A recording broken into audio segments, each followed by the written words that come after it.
Class 9th। अभी हम review exercise 10 कर रहे हैं। इसमें है सबसे पहले ट्रू और फॉल्स हैं। अरे हैज़ टू एंड पॉइंट्स। सो रे इस तरह की होती है जिसका एक एरो हेड होता है, दिस साइड पे उसका एक एंड पॉइंट होता है, या वो फिक्स होती है, एक पॉइंट से स्टार्ट होती है। रे हमेशा एक पॉइंट से स्टार्ट होती है और दूसरे पॉइंट से वो इनफाइनाइटली मूव करती है। ठीक है, सो हम ये नहीं कह सकते कि जो हमारी रे है उसका टू एंड पॉइंट है। टू एंड पॉइंट तो लाइन सेगमेंट के होते हैं। सो रे का सिर्फ एक हमारा जो होता है एंड पॉइंट होता है। टू कट करके वन करें और ये फॉल्स है। In triangle there can be only one right angle. Yes of course, किसी भी ट्राइंगल के अंदर पॉसिबली वन राइट एंगल हो सकता है। राइट एंगल का मतलब 90 डिग्रीज़ का एंगल। जैसे यहाँ पे किसी भी ट्राइंगल के अंदर अगर हम चाहते हैं कि दूसरी साइड पे भी यहाँ पे भी 90 डिग्रीज़ का एंगल होता है, तो ये भी यहाँ भी सीधी लाइन बन जाती। तो ऐसा पॉसिबल ही नहीं होता कि वो फिर ट्राइंगल बनती। वो तो देखें कि बॉक्स शेप ही बन रही है। तो ट्राइंगल के अंदर पॉसिबली वन राइट एंगल हो सकता है, that is true.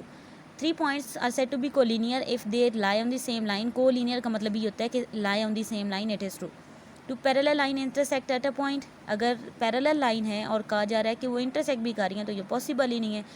Parallel line जैसे हमारी रेलवे लाइन है, वो या ये स्केल है, तो इसकी ये वाली बाउंड्री और बॉटम वाली बाउंड्री ये पैरेलल है एक दूसरे के, और आपको ये दिख रहा है कि ये कहीं जाके इंटरसेक्ट कर रहे हैं? नो, ये इंटरसेक्ट नहीं करते हैं। सो नेवर इंटरसेक्ट है, और रीराइटिंग में इसको भी कट आउट करना है, ये क्रॉस है। Two lines are can intersect only at one point. Yes, two lines अगर हैं तो वो सिर्फ एक ही पॉइंट पे इंटरसेक्ट कर सकती हैं, it is true. A triangle of congruent side has non congruent angles. Congruent का मतलब ये होता है कि ट्राइंगल्स बिल्कुल सेम टू सेम है, यानी उनकी एक अगर साइड 3.6 सेंटीमीटर की है तो दूसरी ट्राइंगल की भी वो साइड कितने की होनी चाहिए? 3.6 की होनी चाहिए, तब हम कहेंगे कि वो कनग्रेंट है, बिल्कुल बराबर है। तो अगर कनग्रेंट साइड गिवन है, यानी अगर ये वाली साइड इसकी इस साइड से इक्वल है और ये वाली साइड इसकी इस साइड से इक्वल है, तो उन्होंने कहा है कि उन कनग्रेंट साइड्स के अंदर जो एंगल आ रहा है उनके दरमियान वाला एंगल वो कनग्रेंट एंगल नहीं है, नॉन कनग्रेंट एंगल है। तो ये देखेंगे तो दोनों 90 डिग्रीज हैं, इट मीन वो कनग्रेंट साइड्स के एंगल भी कनग्रेंट ही होते हैं। ये क्रॉस करके नॉन आप कट कर दें। अब नेक्स्ट है कनग्रेंट। बताया गया कि जो हमारी ट्राइंगल ABC हैं और LMN है वो दोनों कनग्रेंट हैं। हमारे पास ट्राइंगल के अंदर 6 कंपोनेंट्स होते हैं हर ट्राइंगल के, उसकी 3 साइड्स होती हैं और 3 एंगल्स होते हैं। कनग्रेंट कोई भी ट्राइंगल हम तब प्रूव करते हैं या तब होती है जब उसके उन 6 कंपोनेंट्स में से कोई से 3 कंपोनेंट बिल्कुल बराबर हो। ठीक है, अब जैसे यहाँ पे हमें बता दिया गया कि ये दोनों ट्राइंगल्स कनग्रेंट हैं, और नीचे हमें मेजर ऑफ एंगल M, पहली वाले का इसका मेजर ऑफ एंगल M बताया गया, वो किस एंगल के कनग्रेंट होगा दूसरे ट्राइंगल के अंदर। तो अगर 30 डिग्रीज़ का एंगल है तो यहाँ पे 30 डिग्रीज़ किस जगह पे एंगल आ रहा है? मेजर ऑफ एंगल B ना, तो हम लिख देंगे कि मेजर ऑफ एंगल M कनग्रेंट है मेजर ऑफ एंगल B के। ठीक है, next major of angle N किस एंगल के कनग्रेंट होगा? ये अगर 60 डिग्रीज़ है तो इस ट्राइंगल में देखिए 60 डिग्री C पे आ रहा है ना, तो हम मेजर ऑफ एंगल C लिखेंगे। मेजर ऑफ एंगल A जो हमारा है इस ट्राइंगल का बात हो रही है, ये 90 डिग्रीज़ का है, तो ये इस ट्राइंगल के अंदर कौन से पॉइंट के साथ मैच कर रहा है? L वाले एंगल के साथ मैच कर रहा है ना, तो हम लिखेंगे मेजर ऑफ एंगल L। अब देखिए हमारी कनग्रेंट ट्राइंगल्स थी, उसके अंदर हमने उसके तीनों एंगल कनग्रेंट कर दिए हैं। इसका मतलब है उनकी साइड्स भी कनग्रेंट हैं कि जो AC साइड है ना, ये LN की इक्वल हो जाएगी, AB साइड ML की इक्वल आ जाएगी और CB साइड MN की इक्वल आ जाएगी। ठीक है, नेक्स्ट हमें दिया गया if triangle ABC triangle is congruent to, congruent के लिए ये इक्वल के ऊपर एक ये वाली नोटेशन दी जाती है। ठीक है, ये कनग्रेंट की नोटेशन होती है, इसको कंबाइन करके पढ़ा जाता है कनग्रेंट, इसका मतलब होता है सेम टू सेम है वो दोनों। If ABC triangle is congruent to LMN then find the unknown X। हमने अभी चेक किया कि अगर दो ट्राइंगल्स कनग्रेंट थी तो उनके तीनों एंगल्स, पहली के तीनों एंगल्स दूसरी के तीनों एंगल्स के साथ कनग्रेंट थे। सो अब चेक आउट करते हैं कि किस तरह एंगल बराबर है। सो सबसे पहले चेक किया एंगल M किस एंगल की इक्वल आ रहा है, तो चेक किया कि वो एंगल B की इक्वल आ रहा था। ठीक है, अब देन हमने चेक किया कि एंगल A किस एंगल की इक्वल आ रहा था। एंगल A 40 था, तो यहाँ से एंगल L 40 था। अब एक एंगल रह गया, यहाँ से एंगल सी हमारा रह गया और यहाँ से एंगल एन रह गया। So we have that measure of angle C must be congruent to कौन से एंगल के होना चाहिए था, measure of angle N. So पहली दोनों पॉइंट्स मैंने लिख लिए हैं कि measure of angle M congruent था measure of angle B, measure of angle A congruent था मेजर ऑफ एंगल एल, और लास्ट पे हमारा रह गया measure of angle C and measure of angle N. तो ये भी कॉन्ग्रुएंट होने हैं। हमें पता है कि ये जब दो एंगल बराबर हो चुके हैं तो तीसरे ने ऑब्वियसली, दोनों के तीसरे ने ऑब्वियसली इक्वल होना है। तो मेजर ऑफ एंगल सी क्या दिया हुआ है 60 डिग्री, उसकी वैल्यू पुट किया, और यहाँ से मेजर ऑफ एंगल एन क्या दिया हुआ है x डिग्रीज। सो x डिग्रीज हमने फाइनली अननोन था वो फाइंड हो गया, इट इज़ आल्सो 60 डिग्री। सो इसने कॉरेस्पॉन्डेंस होने के लिए दोनों को 60 होना ज़रूरी था। सो नेक्स्ट अगर यहाँ से अभी हमें पता चला कि एंगल अगर हमारे पास बिल्कुल बराबर हो जाते हैं, तीनों एंगल्स बराबर हो जाते हैं, तो हमारी दोनों ट्राइंगल्स कॉन्ग्रुएंट प्रूव होती हैं। सो ये एक पास्टुलेट बन जाएगा, एंगल पास्टुलेट। नेक्स्ट कभी भी अगर हमने कॉन्ग्रुएंसी शो करनी है दो ट्राइंगल्स की, तो उनका एक पास्टुलेट एंगल होगा, ठीक है। नेक्स्ट जो हमारे पास 4 क्वेश्चन है उसमें हमें दो ट्राइंगल्स गिवन है और ये एरो लाइन बता रही है कि ये दो साइड आपस में बराबर हैं, जो कॉन्ग्रुएंट साइड हैं, और ये दोनों साइड्स आपस में, ये जो बी डी और सी डी है ये आपस में कॉन्ग्रुएंट हैं, ये बिल्कुल बराबर हैं। और यहाँ से जो हमारा अगर ये जो कॉमन हमारा है ए डी ये तो ऑलरेडी इनके अंदर जो है कॉमन इनकी लाइन आ रही है, तो ये तो बराबर होनी है, ठीक है। सो जब हमारी तीनों साइड्स बिल्कुल कॉन्ग्रुएंट होती हैं तो यहाँ से हमारे पास साइड का एक पास्टुलेट बनता है। सो नेक्स्ट अगर कभी हमारे पास कॉन्ग्रुएंसी शो करनी हो और हमारी ट्राइंगल्स की तीनों साइड, दो जो हमें एक ट्राइंगल गिवन होगी उनकी तीनों साइड बराबर होंगी ना, ठीक है, तो हम कहेंगे कि वो तीन एस पास्टुलेट होल्ड करेंगी और फिर उनके तीनों एंगल भी बराबर होंगे। सो इसमें देखें अगर हमारे पास तीनों साइड्स बराबर आ चुकी हैं, ये तो कॉमन साइड थी, ये वाली साइड ए बी के इक्वल थी, बी डी सी डी के इक्वल थी। सो इनका ये जो एंगल है बी वाला एंगल ये सी वाले एंगल के बराबर होना चाहिए, और यहीं से हमने इस साइड पे हमें 55 दिया गया, यहाँ पे 5x + 5 डिग्री दिया है, तो यहाँ से हमने x को फाइंड करना है।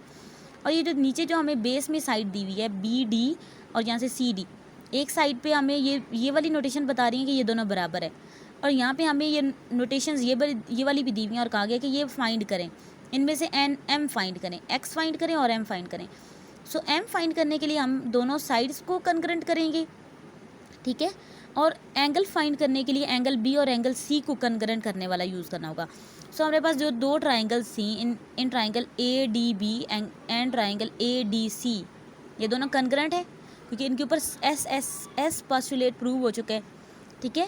सो पहला हमने जब एंगल फाइंड करना तो हमने लिखा कि मेजर ऑफ एंगल बी जो है वो कॉन्ग्रुएंट होना है क्योंकि कॉन्ग्रुएंसी प्रूव है एस के थ्रू, तो बाकी तीन एंगल भी बराबर हैं, कॉन्ग्रुएंट हैं। सो लिखा कि ये मेजर ऑफ एंगल सी के बिल्कुल बराबर है, तो 55 डिग्री बी की value measure of angle B की लिखी इज इक्वल आ गया कि ये जो 55 डिग्री है और ये 5x + 5 ये दोनों बराबर होने चाहिए। अब ये 5 इधर आके सब्ट्रैक्ट हो गया 55 से, 50 आ गया, और 5 जो 5x था इसका 5 नीचे आके डिवाइड हुआ, 50 डिवाइड 5 किया हमारे पास, तो 5 10 50 होता है, तो 10 डिग्री हमारे पास x की वैल्यू आ गई, यानी यहाँ पे जो x अननोन था वो हमारे पास 10 डिग्री आ गया। नेक्स्ट जो हमने m की वैल्यू फाइंड करनी है उसके अंदर एस पास्टुलेट के अंदर ही हमारी एक साइड बिल्कुल बराबर थी।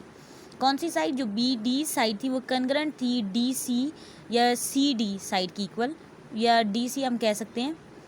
सो इस साइड से बी डी की हमने लिखी कि वो 5m - 3 था, और जो सी डी या डी सी की जगह लिखा वो 2m + 6 लिखा।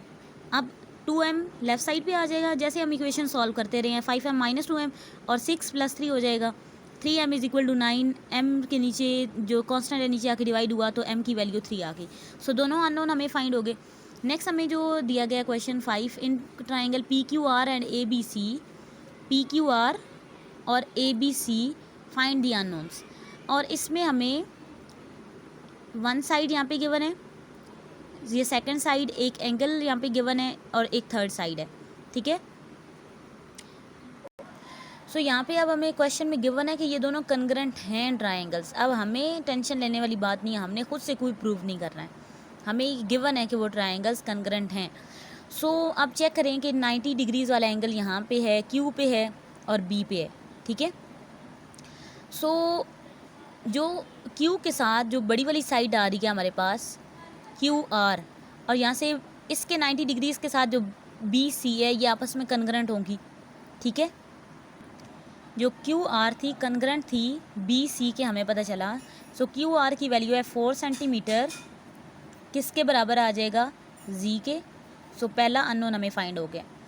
नेक्स्ट जो है इसी 90 डिग्रीज़ के साथ जो छोटी वाली साइड्स है दोनों, यहाँ से क्यू पी और यहाँ से बी ए, तो क्यू पी कन्ग्रेंट किसके होगी, बी ए ना। सो क्यू पी की वैल्यू अगर यहाँ पे एक्स गिवन है तो ये किसकी इक्वल आ जाएगी, यहाँ से 3 सेंटीमीटर, यानी एक्स भी हमें फाइंड हो गया, जी फाइंड हो चुका है, एक्स फाइंड हो चुका है। अब लास्ट में हमारे पास वाई रह गया। तो वाई हमारी ये जो सबसे बड़ी वाली साइड दिख रही है ना वो है, तो हम लिखेंगे जो आर पी है वो किसके कन्ग्रेंट है, ए सी के। इसका मतलब ये है कि जो आर पी है 5 सेंटीमीटर वो बराबर होनी चाहिए y माइनस 1। अब ये 1 इधर आके ऐड हो गया तो 6 centimetre is equal to y हमारे पास थर्ड अननोन भी हमें फाइंड हो गया, ठीक है। सो इस तरह कन्ग्रेंट का कंसेप्ट हमारे पास क्लियर हो जाता है कि अगर जैसे यहाँ पे दो साइड्स अगर हमारी इक्वेट करती हैं तो उनके सेंटर वाला एंगल अगर इक्वेट होता है तो यहाँ से एक और पोस्टुलेट हमारे पास बनता है side angle side, side angle side का पोस्टुलेट, ठीक है। तो ये डिफरेंट पोस्टुलेट्स इनसे बनते हैं कन्ग्रेंट ट्रायंगल से, जिसके थ्रू हम दो ट्रायंगल्स को बिल्कुल इक्वेट करके और डिफरेंट चीज़ें हम फाइंड कर सकते हैं जो हमें नहीं मिली हुई होती। अब देखें, और अगर हम विदाउट कैलकुलेशन फाइंड करना चाहते एक्स की वैल्यू तो और कोई मेथड नहीं था सिवाय इसके कि हम कन्ग्रेंट उनको शो करें और फिर फाइंड करें, ठीक है। वैसे तो राइट एंगल ट्रायंगल है तो हम पाइथागोरस थ्योरम यहाँ पे लगा सकते थे, लेकिन अगर विदाउट कैलकुलेशन हमने कन्ग्रेंट हमें बता दिया जाता है तो फिर हम ये वाला मेथड, वेरी इजी मेथड हम यूज़ करते हैं। सो ये आपने अगर करना चाहते हो तो अपने बुक्स पे कर लो, ठीक है। और समरी में भी इंपॉर्टेंट पॉइंट्स हैं। सो डिफरेंट पोस्टुलेट्स के बारे में हमें समरी में बताया जा रहा है। So in any correspondence of two triangle, अगर दो ट्राइंगल्स को करस्पॉन्ड किया जा रहा है या कंपेयर किया जा रहा है, if one side and any two angles, अगर कोई से एक वन साइड और दो एंगल बराबर होते हैं, are congruent to the corresponding sides and angles of the other triangle, जो same to same other triangle की साइड और एंगल के कन्ग्रेंट होते हैं, तो हम कह सकते हैं तो दोनों ट्राइंगल कन्ग्रेंट हो जाएंगी, ठीक है। If two angles of a triangle are congruent then the sides opposite to them are also congruent, अगर कोई से दो एंगल, यानी यहाँ पे अगर 90 डिग्रीज़ का एंगल, यहाँ पे 90 डिग्रीज़ का, मैं कहती हूँ यहाँ पे 30 का होता, यहाँ पे 30 का होता, तो ये दोनों एंगल्स इस वाली साइड्स और इस वाली साइड से बन रहे थे, तो हम कह सकते थे कि ये दोनों साइड बराबर थे, तभी तो हमने 4 सेंटीमीटर को जी के इक्वल पुट किया था, ठीक है। सो नेक्स्ट है in a correspondence of two triangle, if 3 sides of the triangle are congruent to the corresponding 3 sides of the other triangle, then 2 triangles are also congruent, अगर तीनों sides दूसरी की तीनों साइड की इक्वल होती हैं तो दोनों ट्राइंगल्स कन्ग्रेंट हो जाएंगी, ठीक है। If in a correspondence of two right angle triangle, अगर दो कॉरेस्पॉन्डेंस कर रहे हैं राइट एंगल ट्राइंगल की, जैसे इसमें भी एक राइट एंगल है और इसमें भी राइट एंगल है, हम कह सकते हैं कि ये दोनों, इसके थ्रू आपको बता रही हूँ, ठीक है।